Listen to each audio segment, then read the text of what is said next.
नमस्कार दोस्तों, आप सभी का स्वागत है एशियन नेटवर्क पे। और आज की बड़ी खबर है यूएस गवर्नमेंट शटडाउन। जी हाँ दोस्तों, सही सुना आपने। ट्रंप ने फेडरल एम्प्लॉयज को निकाला। तो क्या अमेरिका में शुरू हो गई है सियासी जंग? तो जानते हैं दोस्तों, बात कहाँ से शुरू हुई और कहाँ पहुंची। आपको हम बताते चलते हैं कि अमेरिका में अब 10 दिन से भी ऊपर हो चुके हैं कि गवर्नमेंट शटडाउन के, और अब सिचुएशन बद से बदतर बनती जा रही है। व्हाइट हाउस ने ऑफिशियली मास ले ऑफ स्टार्ट कर दिए हैं, जहां पर हजारों फेडरल एम्प्लॉयज को जॉब से निकाल दिया गया है। जी हाँ, ट्रम्प एडमिनिस्ट्रेशन का इस पर यह कहना है कि ये डेमोक्रेट ओरिएंटेड लोगों के डिपार्टमेंट्स में ही हो रहा है। तो आज हम इस न्यूज को विस्तार से समझेंगे। पहला विकल्प ये रहेगा कि ये शटडाउन हुआ कैसे, दूसरा कि ये लेऑफ्स हो क्यों रहे हैं, और तीसरा इसका अमेरिका पर क्या असर पड़ेगा। अब शुरुआत करते हैं, शटडाउन हुआ कैसे। दोस्तों, शटडाउन तब होता है जब कांग्रेस बजट पास नहीं करती, मतलब गवर्नमेंट के पास डिपार्टमेंट्स को चलाने के लिए पैसे नहीं बचता। नॉर्मली ऐसे टाइम्स पे एम्प्लॉयज को फर्लो पर भेज दिया जाता है। अब आप बोलेंगे फर्लो होता क्या है? मतलब टेम्पररी अनपेड लीव्स, मतलब वो अनपेड लीव पे चले जाएंगे। लेकिन इस बार व्हाइट हाउस ने कहा नहीं, हम फर्लो नहीं, हम डायरेक्ट ले ऑफ ही करेंगे। और वहीं से शुरू हुआ ये बड़ा हंगामा। अब बात करते हैं किस किस को निकाला गया। ट्रम्प एडमिनिस्ट्रेशन ने अब तक लगभग 4,200 फेडरल एम्प्लॉयज को ले ऑफ नोटिस भेज दिया है। सबसे बड़ा इंपैक्ट जो हुआ है वो हुआ है ट्रेजरी डिपार्टमेंट में, जहां 1,400 एम्प्लॉयज। उसके बाद आया है हेल्थ एंड ह्यूमन सर्विसेज, जहां पर 1,100 से भी ज्यादा एम्प्लॉयज को निकाला गया है। फिर आया है एजुकेशन डिपार्टमेंट, जहां 400 प्लस एम्प्लॉयज को निकाला गया है। फिर उसके बाद CDC, centre for disease control, जहां पर डिजीज रिसर्च होती है, वहां पर भी लोग निकाले जा रहे हैं। यानी हेल्थ, एजुकेशन और इकोनॉमी जैसे इंपॉर्टेंट डिपार्टमेंट्स अब डायरेक्टली प्रभावित हो चुके हैं। तो अब इस पर देखते हैं कि वहां के एम्प्लॉयज ने क्या लीगल एक्शन लिया। फेडरल एम्प्लॉयज यूनियन ने तुरंत ही कोर्ट केस फाइल कर दिया।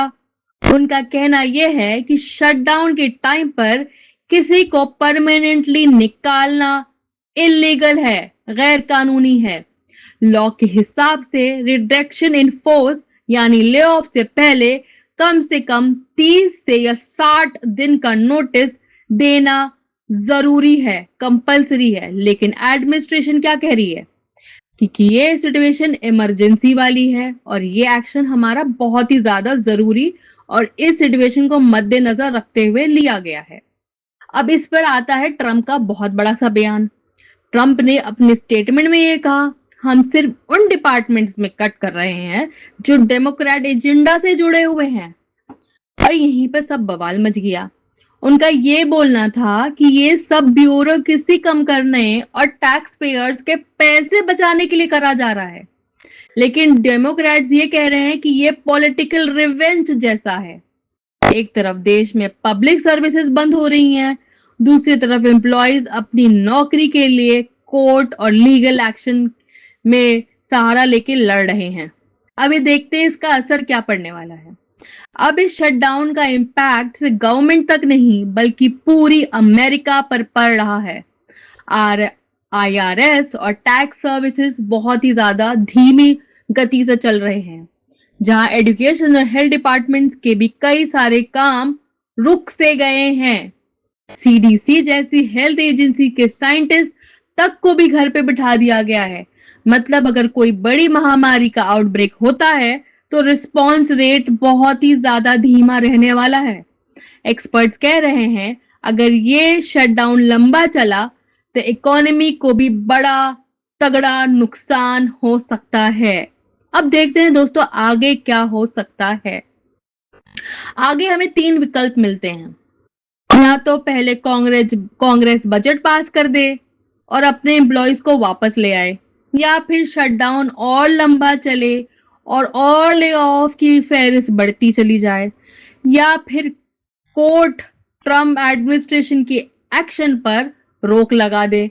फिलहाल पूरा का पूरा अमेरिका इस पॉलिटिकल सियासी झगड़े को बहुत ही करीब से देख रहा है, क्योंकि इसका सीधा असर लोगों की जॉब और लाइफ पर पड़ रहा है।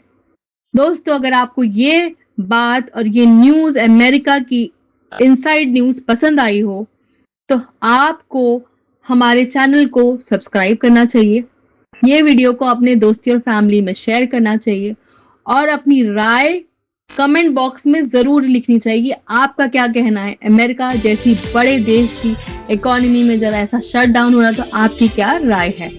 अगर आपको ये वीडियो पसंद आती है और आपको इस तरह की न्यूज और देखनी है तो आपको हमारे चैनल पे जरूर आते रहना चाहिए। धन्यवाद।